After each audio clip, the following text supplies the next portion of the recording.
प्यारे दोस्तों, एक बार फिर से मैं आप सभी के साथ जुड़ चुका हूं। आज के इस वीडियो के माध्यम से बीटीएससी एएनएम 10,700 की रिगार्डिंग में एक बहुत ही महत्वपूर्ण जानकारी मैं आप सभी को देने वाला हूं। और ये जो जानकारी है ये सभी एएनएम के लिए इंपॉर्टेंट होगा।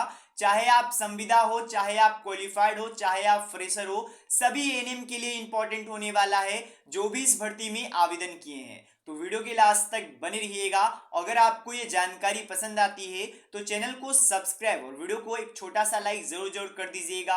अब चलिए दोस्तों, जानकारी के ऊपर चलते हैं और आपको पूरी जानकारी बताते हैं। सबसे पहले यहाँ पर मैं आपको बताने वाला हूँ अपडेट संविदा स्टूडेंट्स के द्वारा क्या बताया गया है। और संविदा स्टूडेंट्स ने कंफर्म कर दिया है कि हम लोग भी सुप्रीम कोर्ट जाएंगे। मतलब अगर सरकार जाती है तो सुप्रीम कोर्ट हम भी जाएंगे। ये आप पूरा अपडेट देख लीजिए। है कि इसको टाल मटोल करें या फिर लंबा खींचे। सरकार तो चाह रही है कि एसटी ले लें और एसटी लेकर के जो क्वालिफाइंग है उनको हम इधर जॉब करा दें और बाकी सबको फिर केस लड़ते रहें। लेकिन हमारा अनुभव बता रहा है कि सरकार को फर्स्ट ही में हराएगा।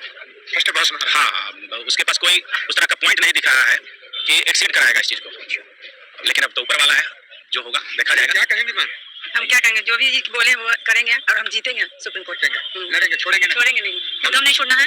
जैसे हाई कोर्ट जीते उस तरह से सुप्रीम कोर्ट भी जीतेंगे, एकदम जीतेंगे। हाई कोर्ट में सिंगल बेंच और डबल बेंच हमने दोनों जीत लिए, लेकिन हम हार कभी भी नहीं मानेंगे। आज अगर सरकार जा रही है सुप्रीम कोर्ट तो हम भी पीछे से जाएंगे, सुप्रीम कोर्ट हाँ जाएंगे, क्योंकि हम भी अपना हक की लड़ाई लड़ेंगे और सभी संविदा बहन को जॉब दिला के रहेंगे। और जो हमारे तो ये अपडेट तो आप लोगों ने समझ लिया कि अगर सरकार सुप्रीम कोर्ट जाती है, और आपको पता होगा अखबारों के माध्यम से भी अपडेट आ चुका है कि सुप्रीम कोर्ट जाएगी सरकार, बिहार सरकार, तो यहाँ पर संविदा स्टूडेंट्स ने जिन लोगों की जीत हुई थी वो लोग भी जाएंगे। ये बात स्पष्ट कर दिया गया है।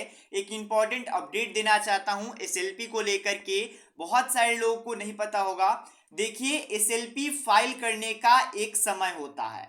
अगर हाई कोर्ट में अगर आपका मतलब बाई चांस सुनवाई हुआ, फैसला आया हाई कोर्ट में, अब आपको एसएलपी दायर करना है सुप्रीम कोर्ट में, तो एक चीज आप ध्यान दीजिएगा कि 90 दिनों के भीतर में ही ये फाइल किया जाता है। अगर आप इसका हिंदी में समझिए तो यहाँ पर हिंदी में आप समझ सकते हो, सुप्रीम कोर्ट में यहाँ पर समक्ष एसएलपी दायर करने का समय सीमा क्या है। तो इसके उत्तर में देख सकते हो 90 दिनों के भीतर, और उसके नीचे जवाब देख सकते हो ऐसे फैसले की तारीख में यहाँ पर 90 दिनों के भीतर उच्च न्यायालय यानी कि हाई कोर्ट के यहाँ पर किसी भी फैसले के खिलाफ अगर दायर किया जाता है एसएलपी, तो यहाँ पर 90 दिनों का समय दिया जाता है और उसी के अंदर में ही एसएलपी दायर करना होगा। ये बात आपको ध्यान देना है। और एसएलपी दायर जल्द से जल्द कर दिया जाएगा। अभी के समय में बहुत सारे आपको वीडियोस मिल रहे होंगे कि एसएलपी दायर हो चुका है, एसएलपी कल दायर होगा, परसों दायर होगा।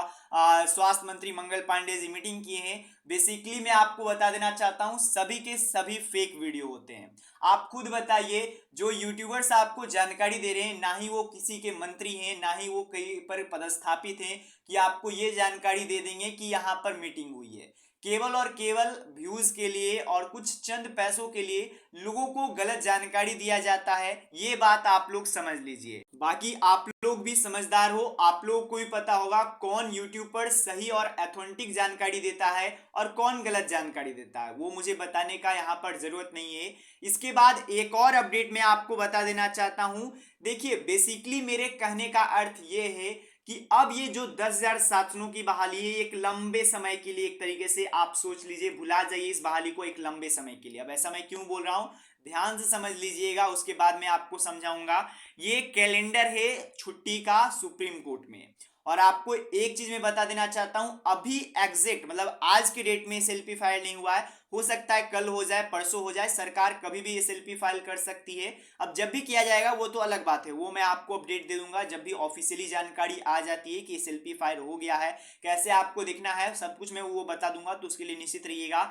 इंपॉर्टेंट अपडेट ये है कि यहाँ पर समर वेकेशन भी इसी समय में है। यहाँ पर नीचे ऐसे तो आप यहाँ पर भी देख पाइएगा कि समर वेकेशन कब है। तो जो यहाँ पर रेड में किया गया है इतना समय, 1 महीने से ऊपर का समय है जो समर वेकेशन का है। बाकी मैं डेट से आपको बताऊं तो यहाँ पर नीचे बहुत ही अच्छे से एक्सप्लेन किया गया है। यहाँ पर चौथे नंबर पॉइंट पे ही लिखा गया है कि समर वेकेशन है जो कि मंडे से है, यानी कि 20 मई 2024 से लेकर के 8 जुलाई 2024 तक समर वेकेशन सुप्रीम कोर्ट में है, यानी कि जो भी कोर्ट का काम होता है, जो भी कामकाज होते हैं कोर्ट का, वो इस समय में नहीं होगा। जो समर वेकेशन है वो इस समय में नहीं होगा, यानी कि 20 मई, जो कि अभी मई का ही महीना चल रहा है, आज 9 तारीख भी हो गया, 10, 11, 12। अब देखिए फाइल भी कर दिया जाएगा, तो उसके बाद ये तो नहीं है कि फाइल किया जाएगा और परसों होकर के, तरसों होकर के, बिहान होकर के सुनवाई होगा। सुप्रीम कोर्ट में ऐसा नहीं है, ये बात आपको ध्यान देना है। अगर आज सुनवाई होती है तो यहाँ पर जज साहब एक अच्छे खासे समय के लिए आपको फिर रोकेंगे, फिर सुनवाई करेंगे। अगर जजमेंट एक दो भी हियरिंग होता है तो काफी समय के बहाली अटक जाती है, ये आप लोग समझ लीजिए। बाकी आपको पता है सरकार भी अपने प्रक्रिया में है कि हम लोग एग्जाम से ही लेंगे, तो ये भी आप लोग मानसिकता छोड़ दीजिए कि जब तक यहाँ पर जो भी एक तरीके से न्याय आएगा तब तक सरकार कुछ और प्रोसेस करेगी।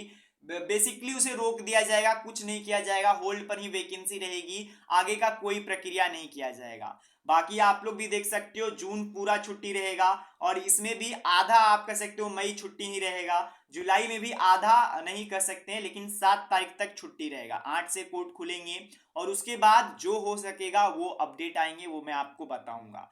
तो ये जानकारी आप लोग को देना था कि यहाँ पर भी एक लंबा समय छुट्टी है, तो बहाली को आप एक तरीके से लंबे समय के लिए भूल जाइए। देखिए मैं बात करना चाहता हूं, मैं बहुत पहले से ही बताता आ रहा हूं, अगर ये बहाली सुप्रीम कोर्ट और अदर कुछ में जाती है तो बहुत समय लगेगा, और वही हुआ है जो आप देख सकते हो भी हो। लेकिन अब आपको ये समझना होगा कि बहाली की सख्त जरूरत है बिहार में। मैं आपको एक आंकड़ा दिखाऊंगा, अगले वीडियो के माध्यम से मैं आंकड़ा भी दिखा दूंगा, ऑफिशियली आंकड़ा है। 10,000 से अधिक यहाँ पर स्टूडेंट्स एएनएम हर वर्ष कर रहे हैं। ये आंकड़ा बहुत है दोस्तों, प्राइवेट में ही अगर आप गिनिएगा ना तो 8,000 से ज्यादा स्टूडेंट्स एएनएम का डिग्री का हर साल ले रहे हैं। और अगर आप यहाँ पर प्राइवेट मिला लीजिए, यहाँ पर गवर्नमेंट मिला लीजिए, तब आपको पता चल जाएगा कि एएनएम की बेरोजगारी क्या है। और अस्पतालों की स्थिति भी उतनी अच्छी नहीं है, अस्पतालों में भी कमी काफी है। तो आप लोग को समझना चाहिए और वैकेंसी को लेकर के मांग करना चाहिए। अब आपको पता है परमानेंट वैकेंसी जब तक ये क्लियर नहीं होगा, जब तक नई परमानेंट वैकेंसी नहीं आएगी, क्योंकि सरकार को भी एक मुद्दा मिल जाएगा कि पुरानी वैकेंसी क्लियर नहीं हुआ है तो नया कैसे निकाल दें। तो आप लोगों को मांग करना है। देखिए हम अपने जितना भी मेरा स्तरीय से हो सकता है वो मैं उतना स्तरीय से मांग कर सकता हूं, मैं अपने वीडियो के माध्यम से आपको बता सकता हूं। तो यही मैं बोल रहा हूं कि मांग कीजिए संविदा पर नई वैकेंसी को लेकर के, क्योंकि संविदा एनएचएम के माध्यम से वैकेंसी आनी जरूर है, हर वर्ष आती थी और इस वर्ष भी आनी बहुत जरूरी है। 8853 के बाद कोई संविदा की वैकेंसी नहीं आई है, तो मांग कीजिए, वैकेंसी आएगी, फिर आप लोग को भी बढ़िया रहेगा, सभी लोगों के लिए बढ़िया रहेगा। तो यही जानकारी आपको बताना चाहता हूं। बाकी धन्यवाद दोस्तों वीडियो देखने के लिए, मिलते कोई इशू में, तब तक के लिए गुड बाय, धन्यवाद।